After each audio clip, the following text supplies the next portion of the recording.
Chers amis auditeurs, bonjour. Je suis le frère Marie-Olivier Guillou, dominicain à Marseille, prêtre depuis 2006. Je suis rentré dans l'ordre dominicain en 2009. Je partage aujourd'hui ma vie apostolique entre l'apostolat de la mer, de la montagne, des motards aussi. Et puis j'enseigne la théologie dans des séminaires en France et je prêche des retraites. Aujourd'hui donc, nous avons entendu l'évangile de la tentation de Jésus au désert. C'est un texte évidemment que nous connaissons bien et qui inaugure en général le début du carême. Mon papa, c'est le plus fort, m'explique ma petite nièce Pauline. Mon papa, c'est le plus fort. Eh bien, Jésus aussi, et même plus fort encore. Jésus plus fort que le démon. Satan a cru à un moment que le monde lui appartenait, mais le monde est au Christ, et le Christ est à Dieu. En ce premier dimanche de carême, survient en effet Jésus de Nazareth, fils de Dieu. Et l'Évangile nous le montre terrassant par sa parole le diable à 3 reprises. Et oui, Jésus fait advenir le règne de Dieu. Et donc il commence l'opération destruction du péché. Or, ces péchés s'enracinent dans 3 grandes tentations. 1. La tentation du pain quotidien, ou l'appétit de posséder. Ordonne que ces pierres deviennent du pain, dit Satan au Christ. 2. La tentation de la réussite, ou le goût de parader. Jette-toi en bas, on croira en toi, dit encore Satan à Jésus. 3.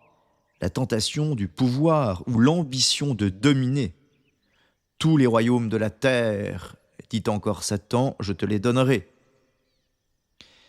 Voilà donc où nous conduit le récit évangélique. L'abondance, l'apparence, la puissance, ce sont des maladies mortelles pour nous et pour le monde.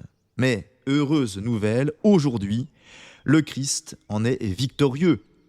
Il nous propose de participer à sa victoire en le suivant sur son chemin. C'est cela le carême. Ainsi, le combat de Jésus devient le prototype de notre propre combat. Et en ce début quadragésimal, nous sommes au désert avec le Christ. Le Christ, l'homme fort contre le diable. Et nous luttons non pas seulement contre nous-mêmes ou nos vices, nous luttons contre l'esprit du mal. Saint Paul nous le dit ailleurs dans la Bible, revêtez-vous de toutes les armes de Dieu afin de pouvoir tenir ferme contre les ruses du diable. Car nous n'avons pas à lutter contre la chair et le sang, mais contre les dominations, contre les autorités, contre les princes de ce monde des ténèbres, contre les esprits méchants dans les lieux célestes. Alors, éclairés par l'Évangile, unis à Jésus dans son propre combat qui devient le nôtre, c'est un double message qui nous porte dans nos efforts de conversion. Un message double d'optimisme et de réalisme. Optimisme d'abord, car celui que nous accueillons au plus intime de nous-mêmes, qui est notre vie, est toujours le plus fort.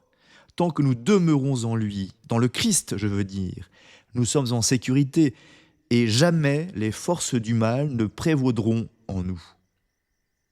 Car Jésus est le plus fort et le Père est le plus grand. Personne, dit Jésus, ne pourra arracher de ma main mes brebis. Mon Père qui me les a données est plus grand que tout et personne ne peut les arracher de la main du Père. Réalisme aussi, car nous ne sommes jamais totalement libérés, mais toujours en effort de libération. Toujours en marche vers la liberté que Jésus seul nous apporte. Jésus dira ailleurs, si le Fils vous libère, vous serez vraiment libre. Oui, Jésus est venu balayer et orner la maison de notre cœur pour qu'elle soit fraîche et accueillante.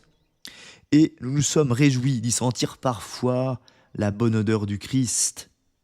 C'est ce que Nous nous souhaitons les uns aux autres en ce début de carême.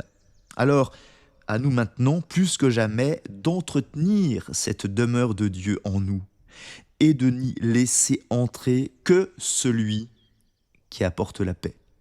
Et bon carême à tous.